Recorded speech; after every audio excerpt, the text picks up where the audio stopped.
ळमो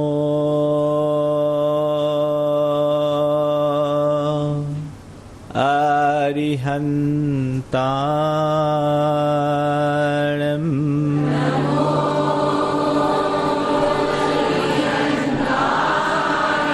ळमो सिद्धानम्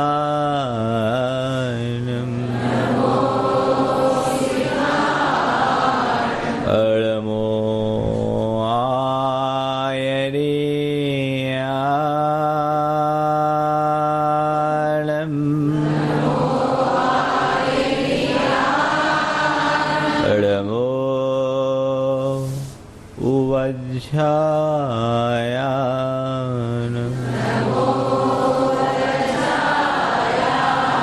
ळमोलोये सवशाहुनम्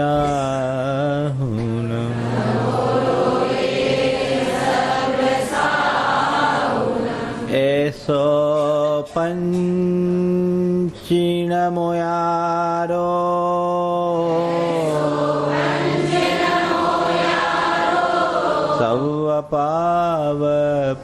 सवपावपनाशनो मंगलालं च सवेशिं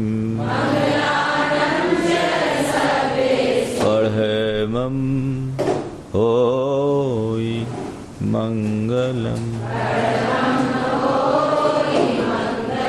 जय बोलो देवादिदेव 1008 श्री भगवान महावीर स्वामी की, अहिंसा परमो धर्म की, परम पूज्य आचार्य गुरुवर श्री विद्यासागर जी महाराज की।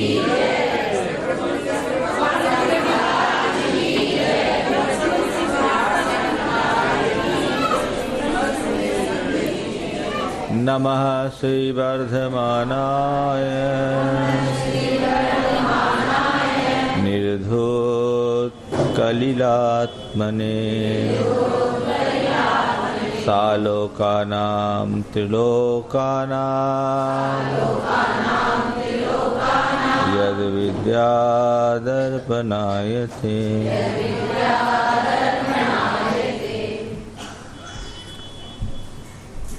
अंधे राजा की अपेक्षा आंख वाला भिखारी अच्छा है। राजा के पास राज वैभव है, सुख साधन है, लेकिन उन्हें देखने की दृष्टि नहीं है।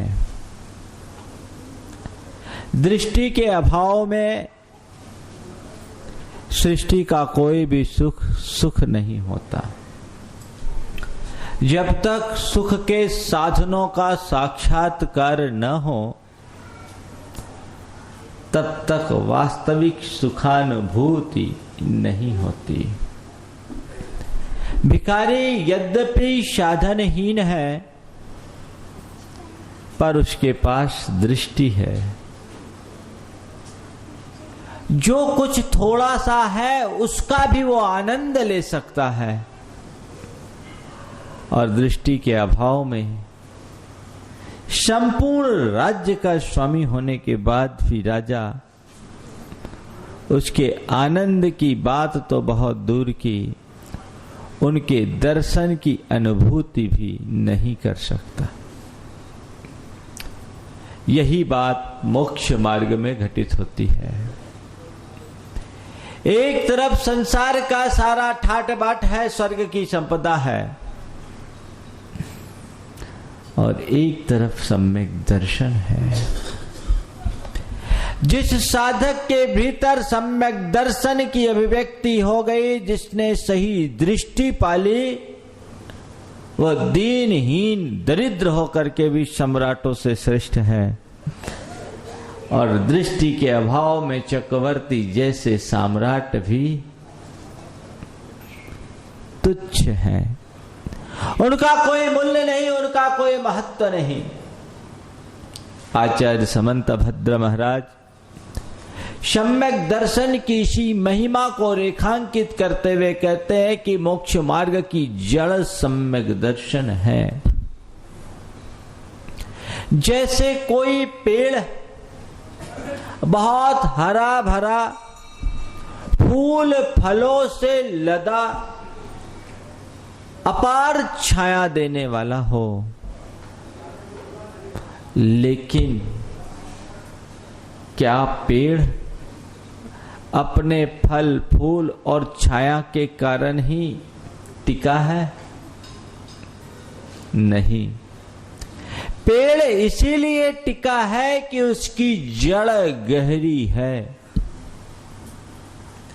पेड़ की जड़ सुरक्षित हो तो पेड़ सदैव टिका रहता है, और जड़ सुरक्षित नहीं तो पेड़ कभी भी उखड़ सकता है। ये बात और है कि पेड़ का ऊपरी भाग दिखता है, जड़ दिखाई नहीं पड़ती, लेकिन जड़ ना हो तो कुछ भी दिखाई नहीं पड़ेगा। जो कुछ भी दिख रहा है वो जड़ की वजह से दिख रहा है। मूल जब तक सुरक्षित है पेड़ तब तक सुरक्षित है। मूल नष्ट हुआ तो पेड़ के नष्ट होने में देर नहीं लगती। तो पेड़ जड़ मूल है, वो सुरक्षित होना चाहिए। ये बात सही है कि पेड़ की जड़ ही सर्वस्व नहीं है। केवल जड़ हो ऊपर कुछ ना हो तो पेड़ क्या काम का। लेकिन ऊपर कुछ भी होगा तो तभी होगा जब जड़ होगी। सम्यक दर्शन जड़ है, जिसके होने पर ज्ञान और चरित्र विकसित होते हैं। ज्ञान और चरित्र के विकास के अभाव में सम्यक दर्शन अपना काम नहीं कर पाता, ये सच है। और ये सम्यक दर्शन से भी कल्याण नहीं होगा, लेकिन कल्याण तभी होगा जब सम्यक दर्शन होगा। पेड़ तभी खड़ा होगा जब उसकी जड़ होगी। पेड़ तभी तक टिकेगा जब तक उसकी जड़ होगी। पेड़ तभी बढ़ेगा जब तक उसकी जड़ होगी। पेड़ तभी फलेगा जब तक उसकी जड़ होगी। इसलिए आचार्य कहते हैं विद्या वृत्तस्य संभूति स्थिति वृद्धि फलोदया न संत सती सम्यक्ते बीजा भावे तरोरिव। हमारे संपूर्ण आध्यात्मिक विकास का आधार सम्यक दर्शन है और इसकी महान महिमा है। उसके बिना हम कहीं भी आगे नहीं बढ़ सकते। अब आचार्य आगे कहते हैं, चाहे तुम कितनी भी त्याग तपस्या करो, कितनी भी गहन साधना करो, साधु बन जाओ, सन्यासी बन जाओ, लेकिन अपनी दृष्टि को ठीक नहीं कर पाए तो वह तुम्हारे लिए कार्यकारी नहीं। और भले ही तुम एक साधारण गृहस्थ रहो, पर दृष्टि से संपन्न हो तो तुम्हारा निश्चित कल्याण है। देखिए आचार्य समंतभद्र की भाषा में 33वीं कारिका, गृहस्थो मोक्ष मार्गस्थो गृहस्थो मोक्ष मार्गस्थो निर्मोहो नैव मोहवान् निर्मोहो नैव मोहवान् अनगारो ग्रही श्रेयान् अनगारो ग्रही श्रेयान् निर्मोहो मोहिनो मुनेः निर्मोहो मोहिनो मुनेः।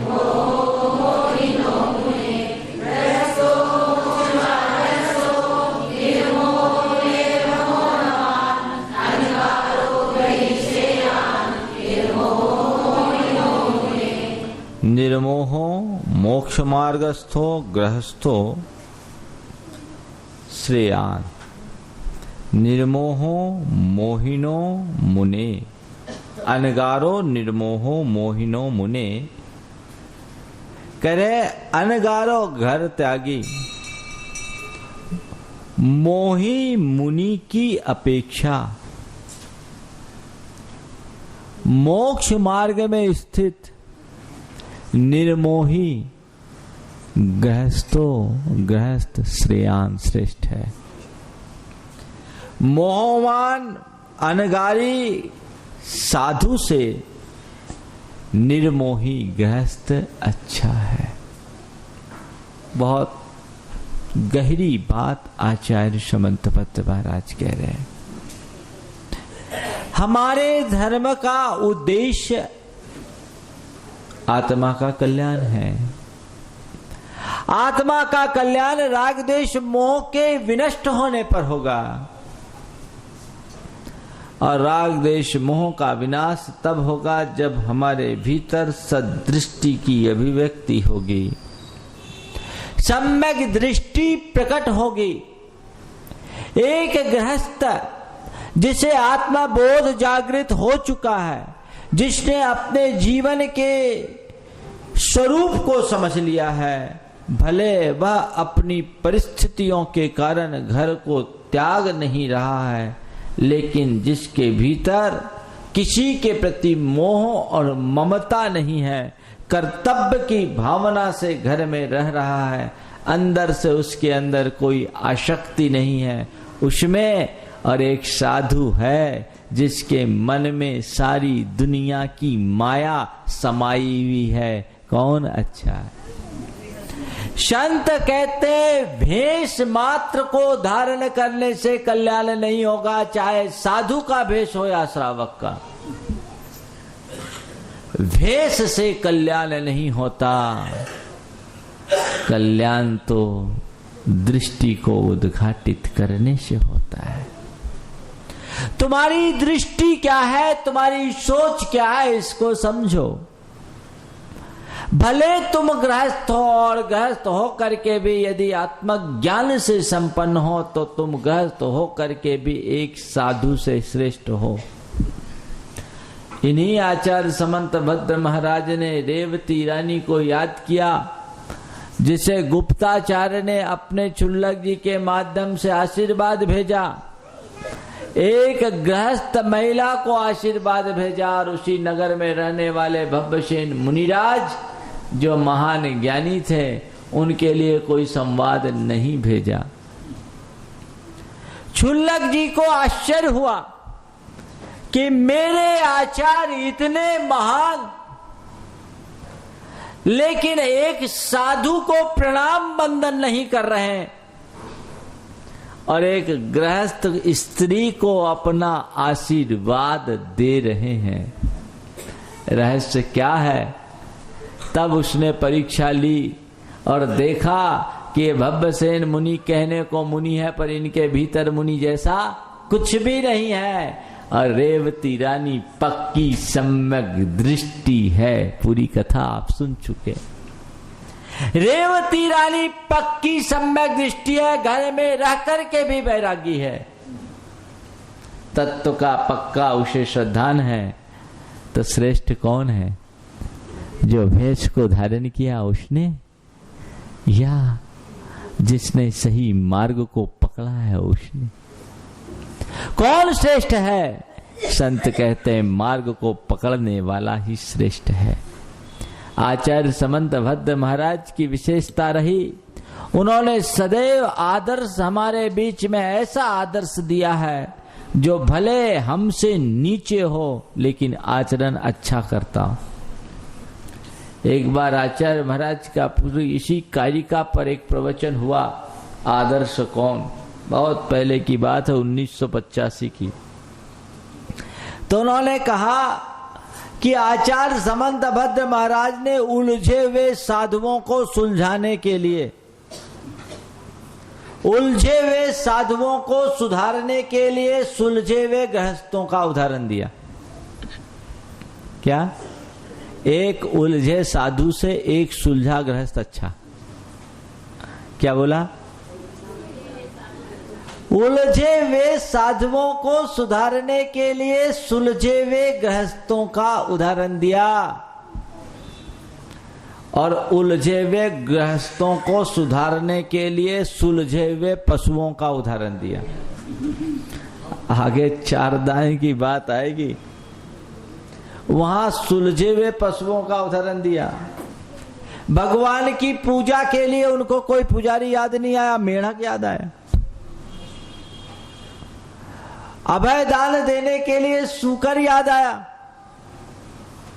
कोई श्रावक याद नहीं आया। कहने का तात्पर्य क्या है? मनुष्य के अंतरंग में जब धर्म प्रतिष्ठापित होता है तब उसका जीवन आदर्श बनता है, और हम अपना आदर्श केवल उन्हें बनाए जो धर्म से अधिष्ठित है। इसलिए मोक्ष मार्ग को पकड़ने की बात है। महाराज, गृहस्थ क्या मोक्ष मार्गी हो सकता है? हो सकता है, गृहस्थ भी मोक्ष मार्गी है। ये जैन धर्म की विशेषता है। हमारे तीर्थंकरों ने 2 प्रकार के धर्म का उपदेश दिया, एक मुनि धर्म और दूसरा श्रावक धर्म। ठीक, मुनि धर्म साधना का राजमार्ग है, वहां पूर्ण मोक्ष मार्ग को प्राप्त किया जा सकता है। लेकिन इसका मतलब ये नहीं कि श्रावक धर्म में धर्म ही नहीं है। जब धर्म है तभी तो श्रावक धर्म है। श्रावक का श्रावक होना तभी सार्थक है जब वो श्रावक धर्म से जुड़े। एक देश मोक्ष मार्ग पर वो भी चल सकता है। राज्य मार्ग पर चलने का अवसर मिले तो ठीक, अगर वैसी अनुकूलता नहीं है तो भी चिंता की कोई बात नहीं। व्रत संयम की पगडंडियों पर चलते हुए मोक्ष मार्ग में आगे तो बढ़ ही सकते हो। तो गृहस्थ सम्यक दर्शन के साथ अपने जैन कुलाचार का पालन करते हुए श्रावकोचित कर्तव्यों का पालन करता है तो गृहस्थ भी मोक्ष मार्गस्थ कहलाता है। साक्षात भले नहीं पर परंपरा से मुक्ति का अधिकारी तो वो भी बन सकता है। और मुक्ति जब मिलेगी, मार्ग को पकड़ ले तो दुखों से तो मुक्त हो ही सकता है। आकुलताओं से तो मुक्ति आज ही मिल सकती है। मुझसे एक बार एक ने पूछा, बोला महाराज आज मोक्ष है क्या? बोले नहीं है। बोले मोक्ष नहीं है तो महाराज आप लोग काहे तपस्या करते हो? मोक्ष आज के युग में मिलना नहीं, तपस्या करने से क्या फायदा? ना आपको मोक्ष मिलना है ना हमको मोक्ष मिलना है। जब इस जन्म में मोक्ष मिलना ही नहीं, उसके लिए प्रयास क्यों? हमने कहा भैया हमको मोक्ष चाहिए ही नहीं, मोक्ष नहीं चाहिए, फिर तपस्या किस लिए कर रहे हैं? महाराज आप तो बड़ी उल्टी बात कर रहे हैं। हम बोले बिल्कुल सही बात कह रहे हैं, हमको मोक्ष नहीं चाहिए। तो क्या चाहिए? दुखों से मुक्ति चाहिए, दुखों से मुक्ति चाहिए। दुखों से पूर्ण मुक्ति जब मिलेगी तब मिलेगी, वो मोक्ष जब मिलेगा तब मिलेगा। पर आकुलता से मुक्ति का मार्ग तो आज भी खुला है। धर्म का दामन थाम लो, सारे दुख दूर हो जाएंगे। और इसी का नाम तो मोक्ष है। तुम्हारे अंदर जितनी आकुलता है उतना दुख है, और जितनी निराकुलता उतना सुख। 6 डाला पढ़ते हैं आप लोग। आत्म को हित है सुख सो सुख, आकुलता बिन कहिए, आकुलता शिव माही न ताते, शिव मग लाग्यो चाहिए। आत्मा का जो वास्तविक सुख है वो निराकुल परिणति है। मोक्ष में कोई आकुलता नहीं, इसलिए मोक्ष मार्ग में लगना चाहिए। अपने चित्त को निराकुल बनाना चाहते हो तो मोक्ष मार्ग में लगो, धर्म के मार्ग का आलंबन लो। वही एकमात्र निराकुलता का मार्ग है, और उसको छोड़ दिया तो सिवाय आकुलता के और कुछ है ही नहीं। लेकिन जिनेंद्र वर्णी ने इसका दूसरा प्रस्तुतिकरण किया। हम लोग बोलते हैं आत्म को हित है सो सुख, आकुलता भी नहीं लइए। वो कहते हैं कि नहीं, ये लोग मुंह से बोलते हैं, अंदर से कुछ और निकलता है। अंदर से क्या निकलता है वो भी सुना दूं? आपको तो ये पता ही है, बस मैं अपने मुंह से कह रहा हूं आपके दिल की बात। आत्म को हित है सुख सो सुख, विषय भोग में लइए। आत्म को हित है सुख सो सुख, विषय भोग में लइए। विषय भोग धन बिन नहीं ताते, धन ही धन उपजइए। जिनेंद्र वन्नी ने लिखा है कि आत्म को है सुख सो सुख, विषय भोग में लइए, और विषय भोग धन बिन नहीं ताते, धन ही धन उपजइए। ये अज्ञानी की सोच है। धर्म का आश्रय लेने से दुख दूर होता। कैसे दुख दूर होता है? आदमी सो रहा है, सपने में देख रहा है भयानक सांप आ गया, काला एकदम कोबरा, और डस रहा है। हवा खिसक गई, मन में डर लगता है कि नहीं लगता? चिल्ला पड़ता आदमी, सांप आया, डस लिया, भयंकर सांप, डर लग गया। शेर भयानक जंगल में फंसे हैं और शेर आ गया, एकदम झपट रहा है। जिस घर में सो रहे हैं उसमें भयानक आग लग गई, आग की लपटें चारों तरफ विकराल रूप ले रही। वो आदमी कितना दुखी। डर लगेगा कि नहीं लगेगा? क्यों बच्चों? लगेगा ना। सपने में आ रही है, से सांप है, शेर है, आग है, और कोई भयानक बात है, बहुत डर है। लेकिन ये डर कब तक है? कब तक है डर? हाँ, जब तक नींद है। कब तक है? जब नींद खुल जाती है तो फिर डर लगता है। सपना कब तक है? जब तक नींद है, और जब तक नींद है तब तक दुख है। आंख खुलते ही क्या हो गया? कहां चला गया सांप? कहां गया शेर? कहां गई आग? अरे महाराज वो तो थी नहीं, वो तो सपने की थी। जब तक नींद थी तब तक थी वो चीजें, वो सब चले गए। सपने की बात सपने में खत्म हो गई। तो जैसे सपना टूटते ही रात के सपने का दुख दूर हो जाता है, ऐसे ही संसार के प्राणियों का जितना भी दुख है वो मोह निद्रा में सोए हुए अज्ञानी प्राणियों को है।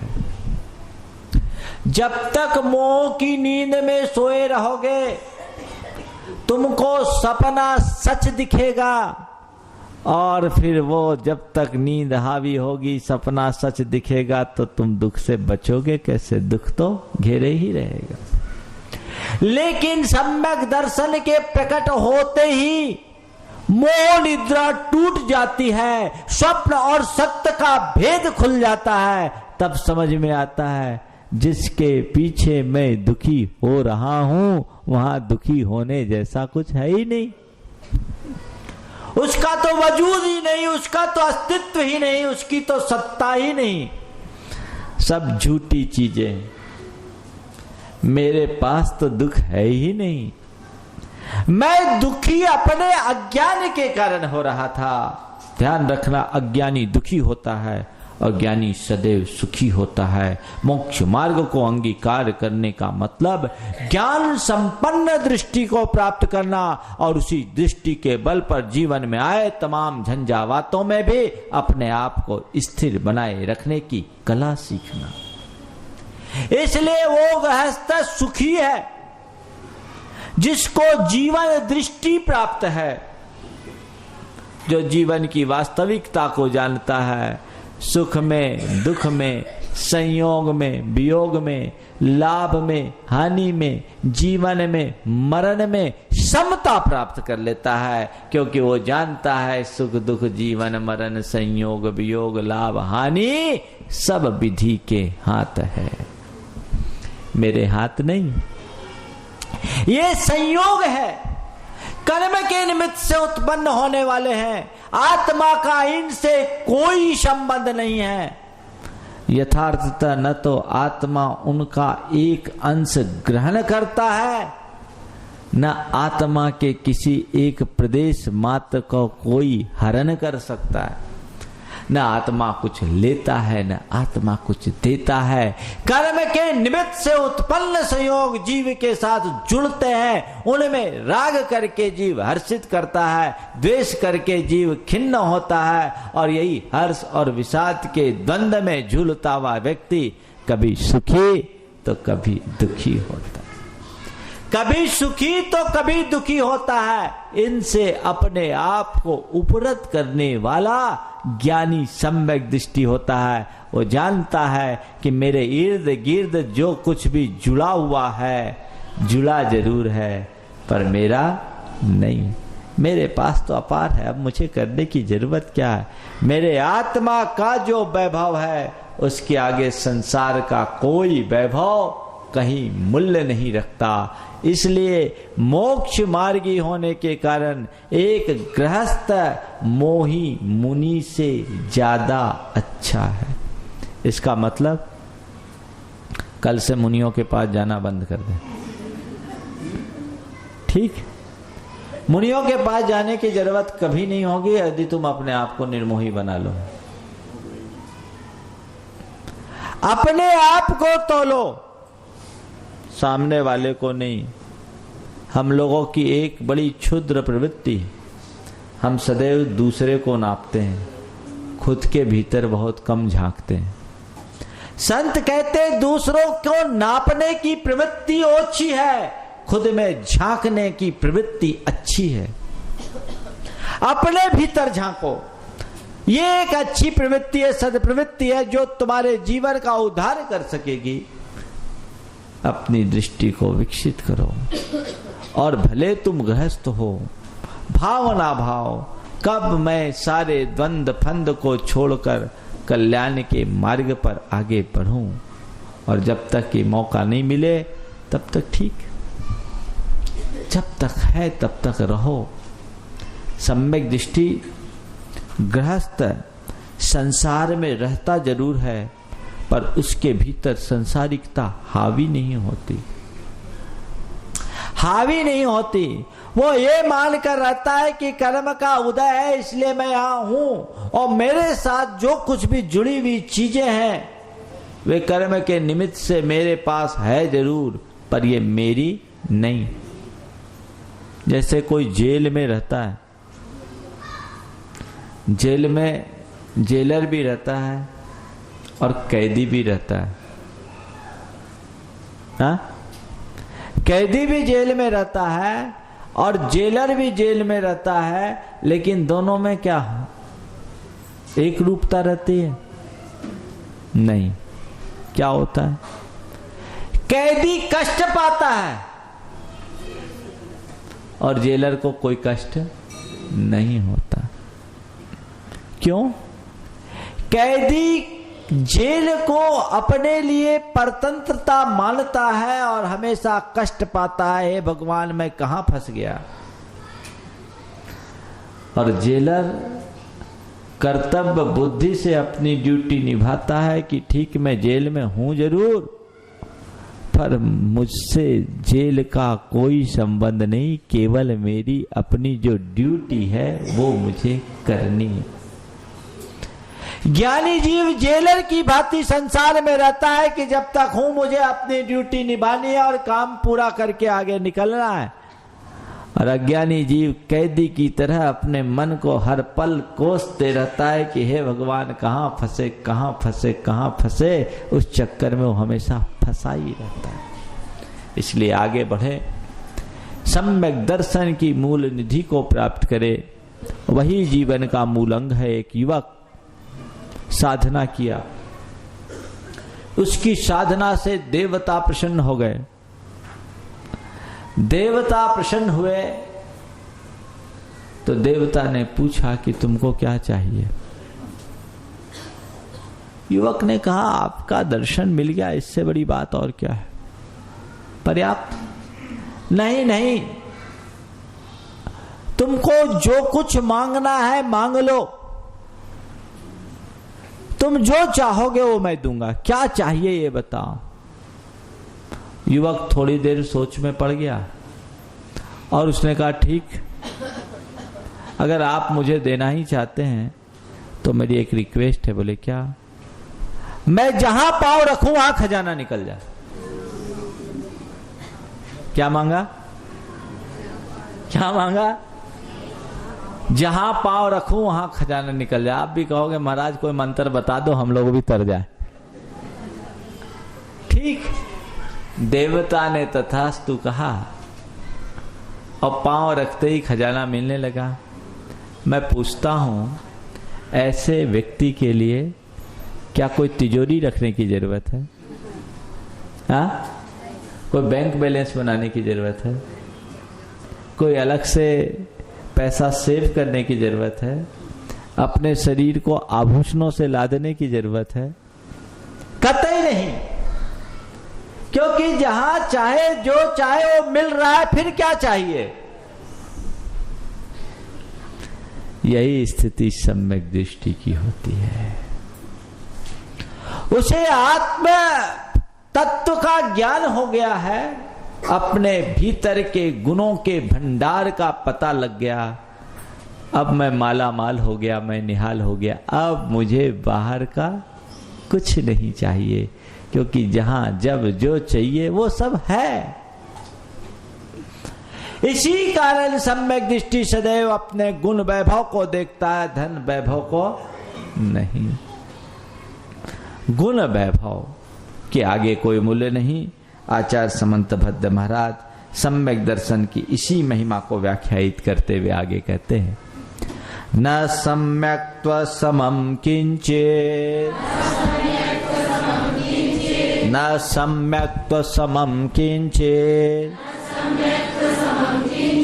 त्रैकाल्ये त्रिजगत्यपि, त्रैकाल्ये त्रिजगत्यपि, श्रेयो श्रेयश्च मिथ्यात्व, श्रेयो श्रेयश्च मिथ्यात्व, समम नान्यत् तनुभृताम्, समम नान्यत् तनुभृताम्।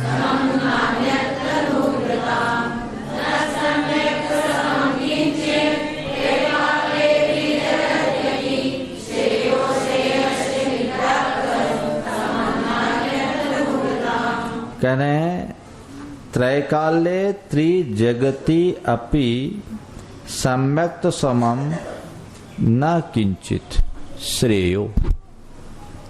त्रैकाल्ये तीन काल में, त्रिजगति तीन लोक में भी, सम्यक तो समम सम्यक दर्शन के समान श्रेय जीव का कल्याणकारी न किंचित कुछ भी नहीं।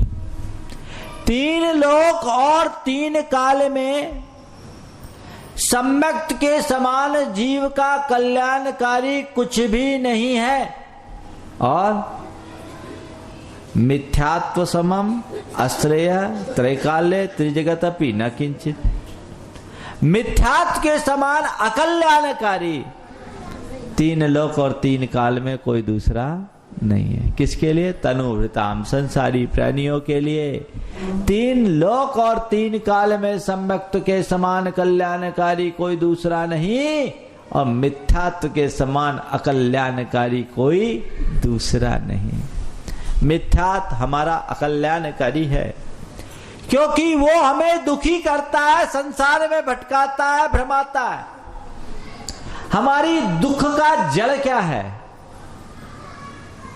हमारे दुख की जड़ है मिथ्यात्व। मिथ्यात्व यानी भ्रांत दृष्टि, अज्ञान मूलक प्रवृत्ति, जो मनुष्य को दुखी करती है। ये जीवन की भयानक भूल है। कैसे? देखो, हम लोग दुखी क्यों होते? मैं आपसे पूछूं, आप दुखी क्यों हैं? क्या जवाब देंगे? कोई कहेगा कि हम दुखी इसलिए कि हमारे पास धनाभाव है। कोई कहेगा हमारा स्वास्थ्य अनुकूल नहीं है। कोई कहेगा हमारे परिवार के लोगों में आपस में नहीं बनती। कोई कहेगा हमारी संपत्ति का विवाद चल रहा है। कोई कहेगा कि हमारी प्रतिष्ठा की हानि है। कोई कहेगा हमारी संतान अनुकूल नहीं है। कोई कहेगा हमारे पास संतान नहीं है। यही सब तो कहोगे आप लोग, और कुछ कहोगे? इसी जितना भी कहोगे सब इसी टाइप की बातें होंगी। ठीक, धन का अभाव है इसलिए हम दुखी हैं, तो मतलब जिनके पास धन पैसा है वो सब सुखी हैं। हमारी धारणा तो यही है कि पैसे के अभाव वाले दुखी और पैसे के प्रभाव वाले सुखी। तो जो जितना पैसा वाला वो उतना ज्यादा सुखी, और जिसके पास जितना अधिक धनाभाव वो उतना अधिक दुखी। तो सबसे ज्यादा दुखी हम दोनों। क्यों? मानो हम लोगों के पास तो एक धेला नहीं है, जेब ही नहीं है, रखेंगे कहां से? मानोगे? इसका मतलब धन का अभाव मनुष्य को दुखी नहीं करता, धनाभाव की अनुभूति मनुष्य को दुखी करती है। यदि हमारे पास धन नहीं है, हमको कोई दुख नहीं है, लेकिन मेरे मन में धन की चाह आ जाएगी, दुखी हो जाऊंगा, उसी पल से दुखी हो जाऊंगा। धनाभाव की अनुभूति होगी, दुखी हो। तो फिर अभी तक ये धारणा कि पैसे के अभाव में दुख है, ये अज्ञान है, यही मिथ्यात्व है। धन में सुख को तलाश करना अज्ञान है, मिथ्यात्व है, भ्रम है। शरीर का स्वास्थ्य अनुकूल नहीं है इसलिए मैं दुखी हूं। अरे शरीर से स्वस्थ है कौन? संसार में कोई स्वस्थ नहीं है, सब अस्वस्थ है। शरीरम व्याधि मंदिरम, शरीर तो रोग का मंदिर है। कोई ना कोई बीमारियां तो शरीर में लगी है। बीमारी तुम्हें दुखी नहीं कर रही, तुम्हारी बीमार मानसिकता तुम्हें दुखी करती है। कितनी भी गहरी बीमारी हो, यदि तुम्हारे भीतर ज्ञान हो तो तुमको कुछ भी फर्क नहीं पड़ेगा। सनत कुमार चक्रवर्ती को कोढ़ हो गया, मुनि बन गए, लेकिन उन्हें कोई कष्ट की अनुभूति नहीं हुई। और साधारण आदमी को एक फुंसी हो जाए तो परेशान हो जाए। बीमारी शरीर, शरीर से सुख नहीं मिलता, शरीर का स्वभाव ही ऐसा है। सीरियंते इति शरीरानी, जो सड़े गले वो शरीर है। बीमारी शरीर को होती है, आत्मा में तो कोई बीमारी न है न आगे रहेगी, कभी हुई नहीं। अज्ञानी शरीर को ही सर्वस्व मानता है, तो शरीर में घटने वाली छोटी छोटी सी घटनाएं उसको ऊपर से नीचे तक हिला डालती है। और ज्ञानी शरीर से भिन्न आत्मा को पहचानता है, इसलिए इन बातों से वो ज्यादा विचलित नहीं होता। शरीर मैं नहीं हूं, इस अनुभूति का परिणाम ये होता है कि उसका तन भले अस्वस्थ हो, मन सदैव मस्त रहता है। तन अस्वस्थ हो, मन मस्त हो तो आत्मा स्वस्थ होगा। और तन की अस्वस्थता में अगर मन त्रस्त हो जाए तो आत्मा पस्त होगा। साधारण प्राणी पस्त हो जाता है और ज्ञानी सदा मस्त होता है। दुखी करता है हमारा ज्ञान। परिवार परिजन से हमको सुख मिलेगा, आज तक कोई किसी का नहीं हुआ। तुम्हारा कोई कितना भी आदमी, कोई कितना भी स्वजन हो, तुम्हारा नहीं हो सकता। सबकी अपनी अपनी बारी आती, इस दुनिया से जाना होता है, और उस समय कोई किसी के लिए एक पल को ठहरता है क्या? लोक में तो फिर भी किसी को कोई छोड़ करके जाते हैं तो धन्यवाद दे करके जाते हैं, बाय कह के जाते हैं, लेकिन वहां कोई बाय कहने वाला भी नहीं। बारी आई गए। ये अज्ञान मनुष्य के चित्त पर जब तक हावी होता है तब तक वो दुखी होता है, और जिसके भीतर का ज्ञान प्रकट हो जाता है वो कहता है भैया दुखी होने की तो कोई बात ही नहीं है, जो कुछ है सब मेरे भीतर है। कर्म के उदय से यदि कुछ घटित होता है तो उसको समता से सह लूंगा तो चला जाएगा, और व्याकुल होऊंगा तो नया कर्म और बंधेगा। इसमें कोई लाभ नहीं है। रोने चिल्लाने से और आकुलता करने से यदि दुख कम हो तो फिर समझ में आए, लेकिन इससे कम कभी नहीं होता, उल्टा और अधिक बढ़ता है। इसलिए ज्ञानी जीव क्या करेगा? एक अज्ञानी में और ज्ञानी में यही अंतर होता है। ज्ञानी उपादान को पकड़ता है और अज्ञानी निमित्त को, निमित्त को देख रहा है। मेरे को ये तकलीफ है तो इसकी वजह से, मुझे ये कष्ट है तो इसकी वजह से, मेरे साथ ये परेशानी है तो इसकी वजह से, मेरी ये मुसीबत है तो इसकी वजह से। कष्ट, तकलीफ, परेशानी, मुसीबत सब दूसरे की तरफ से बाहर देखता है, और अज्ञानी कहता नहीं। दूसरा तो केवल निमित्त मात्र है, वो तो केवल कर्म के संयोग से प्रेरित होकर आया है। उसका संप्रेरक कौन है? वो कर्म है जो मेरा उपादान बना हुआ है। अगर जूझना है तो उससे जूझे जो मूल है। देखो, दो प्रकार के प्राणी, एक है कुत्ता और एक है शेर। बच्चों ध्यान से सुनना, क्या? कुत्ता और शेर, है ना? कुत्ता बहुत वफादार माना जाता है कि नहीं माना जाता? कहते हैं जो कुत्ते को बचपन में 2 रोटी खिला दे वो जिंदगी भर उसके आगे दुम हिलाता है। लेकिन और शेर बड़ा क्रूर प्राणी माना जाता, बड़ा खूंखार, है ना? लेकिन किसी को कुत्ता कह दो तो, हाँ, कुत्ता कह दो तो भौंकना शुरू कर देगा वो चिल्लाना शुरू कर देगा, होगा ना? और किसी को शेर कहो तो छाती फूल जाती, फूलती कि नहीं?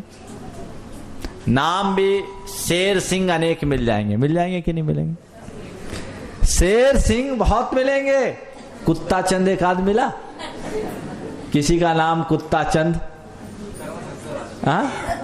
कुक्कुरमल, रात्रि जागरमल, स्वान सेन मिला है एक भी?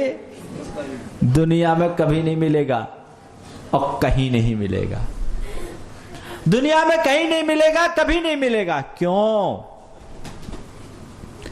एक बच्चे ने अपनी मां से प्रश्न पूछा कि मां, कुत्ता इतना स्वामी भक्त, वफादार, हम लोगों का काम करने वाला, और शेर इतना खूंखार, उसके बाद भी क्या कारण है कि लोग अपना नाम शेर सिंह तो रखना पसंद करते हैं, लेकिन कुत्ता चंद आदि के रखना पसंद क्यों नहीं करते? लोगों का नाम कुत्ते से क्यों नहीं रखा जाता? तो उसकी मां ने 2 जवाब दी, दोनों ध्यान रखना। 2 बातें कही। बोले बेटे देख, कुत्ते में 100 गुण है पर 2 दुर्गुण है। बोले क्या? बोले पहला दुर्गुण तो यह है कि अपने भाइयों से लड़ता है, जाति से विरोध। एक कुत्ता दूसरे कुत्ते का सगा नहीं होगा, लड़ते हैं ना एक दूसरे में। और दूसरा दुर्गुण जो आज के संदर्भ में मैं कहना चाह रहा हूं कि कुत्ते पर कोई पत्थर फेंके, कुत्ता किधर लपकता है? पत्थर की तरफ। और जब तक पत्थर की तरफ जाता है 2-4 पत्थर उस पर और पड़ जाते हैं। पड़ते हैं कि नहीं पड़ते? लेकिन शेर पर यदि कोई गोली चलाए तो शेर किधर लपकता है? जिधर से गोली आई है उधर लपकता है। समझ गए? मतलब समझे? कुत्ते पर पत्थर फेंकने से कुत्ता पत्थर की तरफ भागता है और शेर पर गोली चलाने से शेर गोली चलाने वाले की ओर लपकता है। नतीजा, शेर हमला बोलकर गोली वाले को घायल भी कर सकता है और कुत्ता पत्थर के तरफ भागकर 2-4 पत्थर का और शिकार बन जाता है। बस यही मोक्ष मार्ग की बात है। ज्ञानी शेर की तरह होता है। जब उसके जीवन में कोई प्रतिकूलताएं आती है तो निमित्त की तरफ न भागकर जहां से वो आया है, जिस कर्म के निमित्त से आया, उसकी जड़ उखाड़ता, उस पर हमला बोलता है समता धारण करके। और अज्ञानी कुत्ते की तरह पत्थर की तरफ भागता है, निमित्त को कोसता है और राग द्वेष करता है, उस पर कर्म के और पत्थर पड़ने लगते हैं। समझ में आया? क्या बनना पसंद करोगे? हाँ, शेर। हम तो यही मान रहे हैं कि कोडरमा के सब शेर ही हैं। हाँ, कोडरमा में जितने सब शेर हैं। महाराज हम लोग आदमी नहीं है क्या?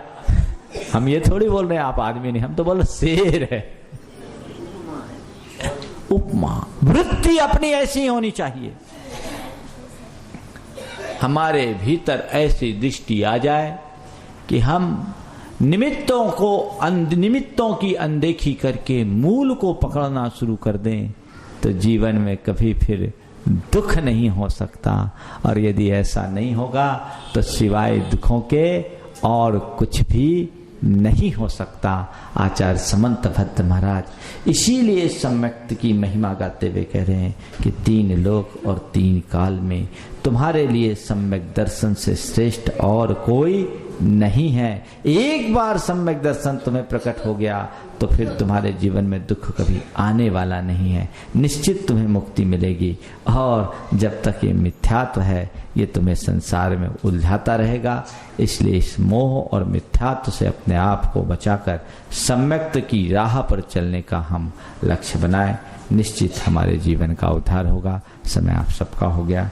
यहीं पर विराम। बोलिए परम पूज्य आचार्य गुरुवर श्री विद्यासागर जी महाराज।